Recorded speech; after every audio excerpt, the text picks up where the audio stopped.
नमस्कार बच्चों, आज हम गद्य खंड का बाजार दर्शन चैप्टर पढ़ेंगे। लेखक बाजार के आकर्षण का वर्णन करते हुए कहते हैं कि एक बार उनके मित्र बाजार गए तो अनावश्यक सामान भी खरीद लाए, जिसकी आवश्यकता नहीं थी वो भी लेके आ गए। लेखक इसके पीछे ग्राहक की खरीदारी की सामर्थ्य को जिम्मेवार ठहराते हैं कि ग्राहक के पास कितना पैसा है उस हिसाब से वो खर्च करता है, और हर पैसे वाला आदमी अधिक सामान खरीदकर अपनी खरीदारी का परिचय देता है। यद्यपि कुछ संयमी भी होते हैं, कम खर्च करने वाले, जो बड़ी बुद्धिमत्ता से पैसा खर्च करते हैं। बाजार के चकाचौंध भी उन्हें प्रभावित नहीं कर पाते। वे फिजूल खर्ची की बजाय पैसे को जोड़ने में विश्वास रखते हैं। लेखन चिंतन प्रधान शैली में बाजार का विश्लेषण करते हुए कहता है कि बाजार में गजब का आकर्षण होता है।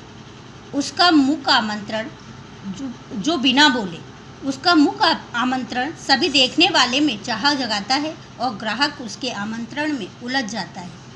वह उस अतुलित भंडार में से अधिक पाने को लालायित हो जाता है। उसकी और इच्छा रहती है कि मुझे ज़्यादा से ज़्यादा मिल जाए।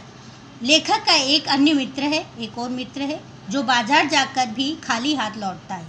लेखक को अपने मित्र के विचार काफ़ी प्रभावित करते हैं।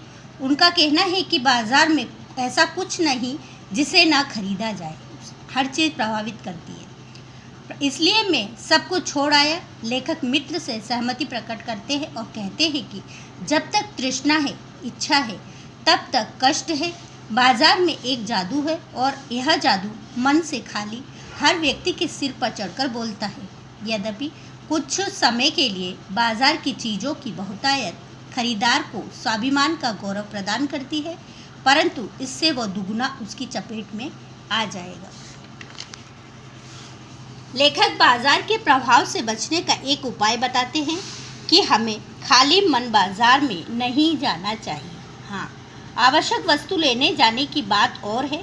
लेखक का खाली मन से तात्पर्य इच्छाओं का पूर्ण नाश नहीं है, कि अपनी ऐसा नहीं है कि अपनी इच्छाओं को ख़त्म कर लो, बल्कि संयम पूर्ण व्यवहार से है, मतलब कि कम खर्च करने से है, कि ज़रूरत की चीज़ खरीदो। यदि हम सुख सुविधा को देखकर आंखें फेर लेंगे तो यह लाभ लालच की ही जीत होगी।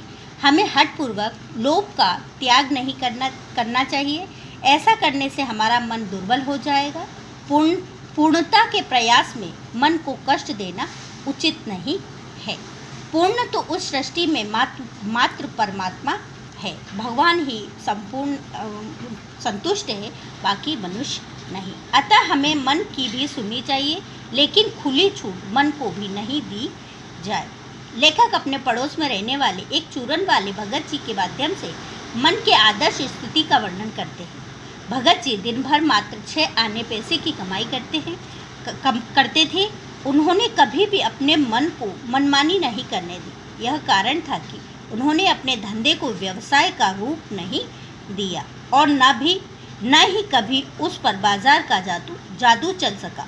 लेखक कहता है कि इस उदाहरण के पीछे मेरा उद्देश्य चूरन बेचने वाले की प्रशंसा करना नहीं, बल्कि उसके पीछे छिपे भाव से पाठक को अवगत कराना है। पढ़ने वाले को पता